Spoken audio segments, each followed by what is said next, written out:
नमस्कार मित्रों, मैं शुभदा पांडे आज आप लोगों को एक रोचक प्रसंग से अनुभूत कराने वाली हूँ। चाय का मज़ेदार जायका तो आपने बहुत लिया है, लेकिन इस चाय की यात्रा किस तरह, कब और कैसे शुरू हुई और आज कहाँ तक पहुँची है, ये भी एक बहुत ही रोचक प्रसंग है। हम अपने इस प्रसंग को आप तक पहुंचाने के लिए शिलचर आसाम के प्राचार्य जयद्रथ ग्वाला जी से एक छोटी सी वार्ता आपके समक्ष प्रस्तुत कर रहे हैं, जिनके पूर्वज किसी जमाने में यहाँ चाय की खेती में आए थे। आइए सुनते हैं जयद्रथ ग्वाला जी से उनके पूर्वजों की कहानी, वो किस तरीके से आसाम के इन क्षेत्रों में आए थे। जयद्रथ जी, आपसे निवेदन है, आप हमारे श्रोताओं को नमस्कार। मैं जयद्रथ ग्वाला, पिता स्वर्गीय रामलोचन ग्वाला, दादाजी स्वर्गीय रुक्कू ग्वाला। वो उत्तर प्रदेश यूपी गाजीपुर के रहने वाले थे। उचौरी गांव, नादेपुर स्टेशन, बहरियाबाद। जैसे उन लोगों से मैंने सुना, हम लोग तो गए नहीं कभी, तो पिताजी और पिताजी के माताजी, दादी जी, उनसे मेरा सान्निध्य था। दादी जी से मैंने जो सुना वही आपको बताने जा रहा हूँ जी। हाँ। दादाजी के साथ वो अभी जो बांग्लादेश है, पहले पश्चिम पाकिस्तान था, पूर्वी पाकिस्तान, पूर्वी बंगाल भी था कभी। पहले तो इंडिया के एक हिस्सा था, बंगाल के अंदर सब आता था। उसी क्षेत्र से कुल्होड़ा, ब्राह्मणबाड़ियार होते हुए महिषासन, क्या क्या ऐसे ही कुछ नाम बता रही थी। पैदल वो लोग 1 महीना 7 दिन में पैदल सत्तू और कठवत लिए हुए थे साथ में, और जगह जगह सत्तू खरीद के वो नदी से पानी उठा के सानते थे, खाते थे। करते करते रोजकांडी चाय बागान, कछाड़ जिला के, अभी वर्तमान कछाड़ जिला अंतर्गत रोजकांडी चाय बागान में पहुँचे। रोजकांडी चाय बागान का पहला नाम था कबाड़ी कुना। कबाड़ी कुना इसलिए था कि इतना जंगल था, इतना डरावना था, जंगली जानवरों का इतना उत्पात था। अंधेरा होते ही लोग किवाड़ बंद करके उसके पीछे छुप जाते थे। घर पे जंगली जानवरों का हमला होता था, बाघ, जंगली हाथी, इन सब से बचने के लिए लोग किवाड़ बंद करके रहते थे। धीरे धीरे रोजकांडी का नाम कबाड़ी कुना में हो गया। कबाड़ी कुना बहुत दिन चलता रहा।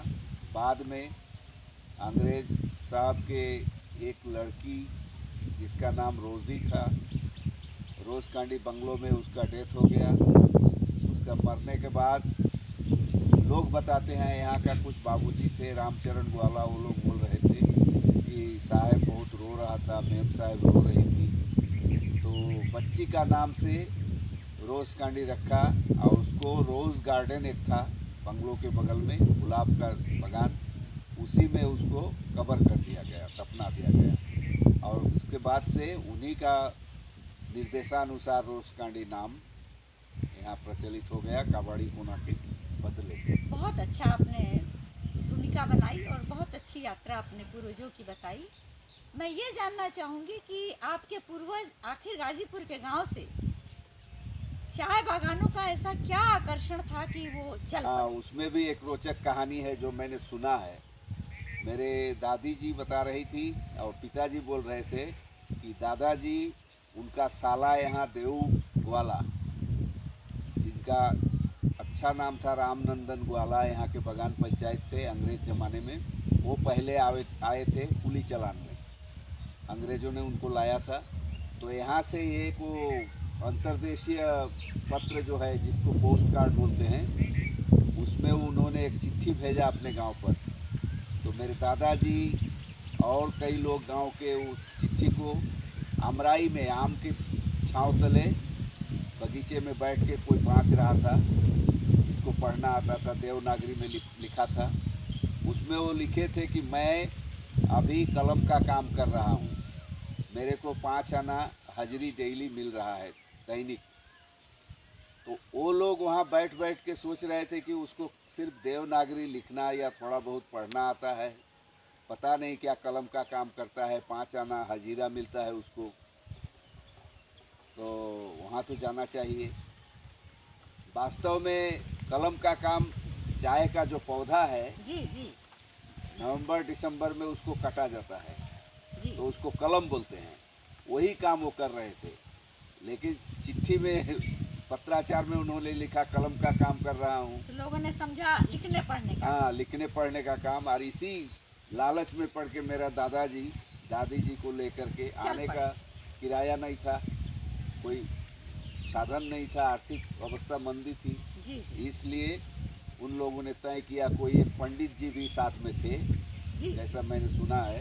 वो पंडित जी भी पैदल भुवन पहाड़ और ब्रह्म बाबा मेला के लिए वो पैदल आते थे हर साल। अच्छा अच्छा। पंडित जी हर साल ब्रह्म बाबा मेला दर्शन करते थे, ये कार्तिक पूर्णिमा में।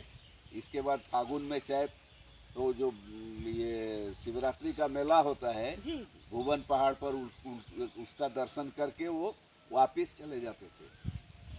तो उसी उन पंडित जी के साथ हमारे दादा दादी पैदल आए थे। पंडित जी को मालूम था रास्ता, किसी तरह घूमते घुमाते लेके यहाँ पहुँचे हैं। जी तो वही सुना था, वो रोचक कहानी है। वो चिट्ठी जो पहुँची वहाँ पर, उसी की वजह से लालच में 5 आना हाजिरी के लिए जी। अपना देश गांव सब छोड़ के यहाँ आ गए। अब एक- हम लोग यहाँ 3 पीढ़ी से रह रहे हैं। जी जी। एक सवाल और है कि ये भी सुना जाता है कि चाय के पत्ती को वहाँ लोग कहते हैं कि सोने की पत्ती तोड़ने चलना है, कुछ ऐसी भी बात उठती है। तो इस प्रकार की भी कुछ बातें आपके पूर्वजों ने सुनी होंगी। नहीं, मेरे को जैसे बताया गया उसमें सोने की पत्ती की नहीं, लेकिन कलम की बात मैंने सुना है। और पत्ता, पेड़ हिलाने से पैसा मिलता है असम में, हाँ हाँ। ये वहाँ एक प्रचलित ये था। प्रचलित है। लोग बोल रहे थे कि भाई ऐसा देश है वहाँ पत्ता, पेड़ हिलाने से पैसा मिलता है। जी जी पेड़ हिलाने से वो लोग समझ रहे थे कि पेड़ हिलाने से पत्ते नीचे गिरते हैं, ये लोग बीन करके देते हैं चाय बागान में, पैसा मिलता है। जी तो वही वहाँ प्रचलित था कि वहाँ पेड़ हिलाने से पैसा मिलता है। जी थोड़ा बहुत जिसको पढ़ना लिखना आता है वो कलम का काम भी कर सकता है। जी 5 आना उस जमाने में, 5 आने में पूरा परिवार का भरण पोषण या अच्छी तरह गुजारा कर लेते थे। जी जी मेरे पिताजी, दादी के 2 बेटे थे, 4 बेटियां। वो 5 आना हाजिरी से वो लोग चाय बागान में इतना ढंग से प्रतिष्ठित थे कि जी। सबकी शादी वादी बढ़िया से किया। गाय भैंस भी रखते थे, वाह, चारों तरफ हरियाली थी, दूध की कभी कमी नहीं थी। बिल्कुल। सिर्फ प्रॉब्लम यही थी कि कभी कभी जंगली जानवर घर पे आके गाय भैंस को भी मार देते थे, घायल कर देते। और हाथी भी कभी कभी घर पे पहुंच जाते थे। जी। तो अभी तो पूरा आबाद हो गया, अभी तो हम लोगों को देखने को नहीं मिलता एक है। छोटा सा प्रश्न और करना चाहूँगी, जी, क्योंकि आप लोग सुदूर पूर्वी उत्तर प्रदेश गाजीपुर के रहने वाले हैं, जी। तो एक दिली प्रश्न ये भी उठता है कि क्या आपको कभी अपनी माटी की याद आती है? बहुत आती है, लेकिन मेरे पिताजी गए थे अपना गांव, जी तो वहाँ जाने के बाद एक पंडित जी अपना गुरु महाराज को लेकर गए थे। जी तो गुरु महाराज ने उनका गांव तक पहुँचाए थे। जी उनका ताऊ जी थे, चाचा जी थे, उस परिवार में कई लोग हैं। जी जैसे पिताजी बोल रहे थे कि कोई आर्मी का ऑफिसर है, कोई हाई स्कूल का बीएससी टीचर है, जी कई लोग हैं। लेकिन पिताजी के जाने के बाद उन लोगों ने बड़ा अच्छा व्यवहार नहीं किया जी जी और स्वीकार कर रहे थे कि नहीं, असम में हमारा कोई नहीं है। वो लोग सोच रहे थे शायद ये बंटवारा वटवारा लेने आया होगा, जी जी इसलिए पंडित जी उनको साथ लेके गए थे और साथ ही साथ वापस आ गए। पिताजी बोल रहे थे कि कभी मत जाना, उन लोगों का व्यवहार अच्छा नहीं है, वो लोग सोचते हैं कि हम लोग हिस्सा लेने आए हैं, इसलिए हम लोगों का आना जाना बंद है। लेकिन मेरा दिली ख्वाहिश है एक बार जाएंगे उधर, घूम घाम के आएंगे। जी। वो लोग माने या ना माने, उस गांव को, मिट्टी को प्रणाम थोड़ा करें। प्रणाम करना है, क्योंकि मेरे दादाजी का, दादी जी का जन्मभूमि है। और अंत में अंतिम प्रश्न मेरा ये रहेगा कि क्या अपने उस मातृभूमि के वर्षों वर्षों छूटने के बावजूद भी आपको भोजपुरी अभी भी आती है, आपको उससे लगाव है? बहुत बढ़िया आवेला भोजपुरी, तो हमन के जब प्रचलित बा। और यहाँ ज़्यादा 60-70% लोग भोजपुरी ही जा हमन। हमरा जसवाली मुसलमान बा, हिंदी भाषी मुसलमान लोग बा, और ग्वाला, नूनिया, कुर्मी, कहार, कुमार, सब जात मिल के बा जा। बहुत खुशी हुई आपसे मिल करके। और मित्रों, ये हमारे पुराने कवि मित्र भी हैं, ये कवि भी हैं, कवि के रूप में इनको फिर कभी मैं आपके सामने प्रस्तुत करूंगी।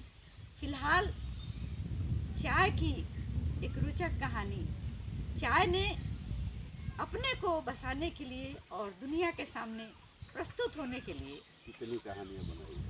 प्रणाम। प्रणाम प्रणाम। धन्यवाद सुधा मैडम, आपकी वजह से मेरे को पुरानी याद ताज़ा हो गई। प्रणाम।